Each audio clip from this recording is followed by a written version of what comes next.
আসসালামু আলাইকুম। আজি এয়া মই দেখুৱাম খোলা চাপৰি বা পানী পিঠা বা চিতৈ পিঠা।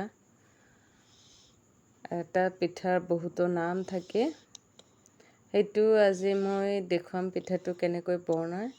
এইটো মই শুকান চাউলৰ গুড়ি লৈ লৈছোঁ, এটা বাতি লৈ লৈছোঁ। সেইটো বাতিৰে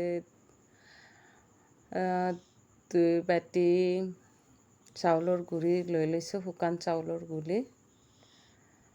আৰু লগতে লৈ লৈছোঁ কুহুমীয়া গৰম পানী। আৰু ইয়াতে আপোনালোকে যিমানখিনি নিমখ ভাল পায় আৰু খোৱা বস্তুত আপোনালোকৰ টেষ্ট অনুসৰি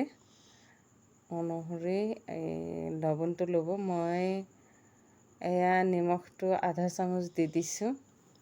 তাৰপিছত এয়া অলপ কুহুমীয়া গৰম পানী দি দিছোঁ। ইয়াত দিয়াৰ পিছত মই ভালকৈ সানি মিক্স কৰি আছোঁ।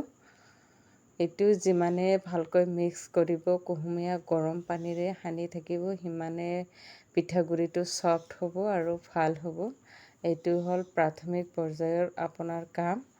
এইটো ভালকৈ পিঠাগুড়িটো হোৱাৰ বাবে, পানী পিঠা বা খোলা চাপৰি পিঠাটো ভালদৰে হোৱাৰ বাবে এইটো কাম আপোনালোকৰ ভালকৈ কৰিব লাগিব। এইটো কাম কৰিলে আপোনাৰ কি হয়, হাতেৰে মিক্স কৰি, এইটো আপুনি চামুচেৰেও কৰিব পাৰে, কিন্তু কি হয়, এইটো হাতেৰে কৰিলে ভালকৈ মিক্স হ'ব, তলত গোট খাই নাথাকিব চাউলৰ গুড়িখিনি।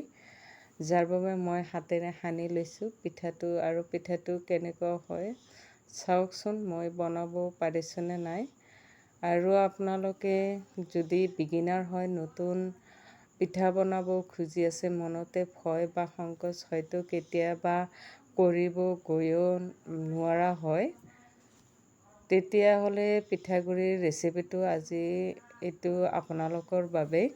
আপোনালোকে এইটো ভালকৈ চাব আৰু এইটো টেক্সাৰটো এনেকুৱা অৱস্থাত আহিব। আৰু তাৰপিছত আপুনি কি কৰিব, 5 মিনিটমান ৰেষ্টত থৈ দিব।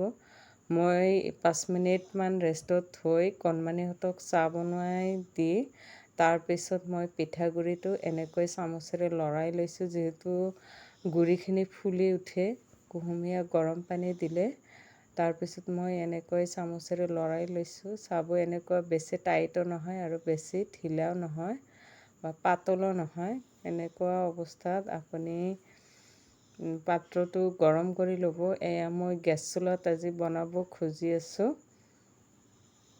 এয়া মই পাত্ৰটো গৰম কৰিব দিছোঁ। তাৰ মাজতে দি দিম মই চাউলৰ গুড়ি যিটো মিক্স কৰি লৈছোঁ। এইটো চামুচেৰে মিক্স কৰি আকৌ লৰাই দি, তাৰপিছত মই এইটো দি দিম পাত্ৰটো, যিটো এতিয়া গৰম হৈ আহিছে। আৰু এটা কথা হ'ল, আপুনি চামুচটোৰে ঢালি থকা সময়ত ওপৰৰ পৰা যিমান পাৰে ওপৰৰ পৰা দিলে এইটো পিঠাগুড়িটো এইটো ফুট হোৱাত সহায় হয়। আৰু যেতিয়া পিঠাগুড়িটোত এই ফুট চিনটো উঠি যায়, তেতিয়া আপোনাৰ ভাবিব লাগিব আপোনাৰ প্ৰাথমিক পৰ্যায়টো ছাকচেছ হৈছে। পিঠাগুড়িটো এয়া ভাল হোৱাৰ প্ৰচেছ চলি আছে।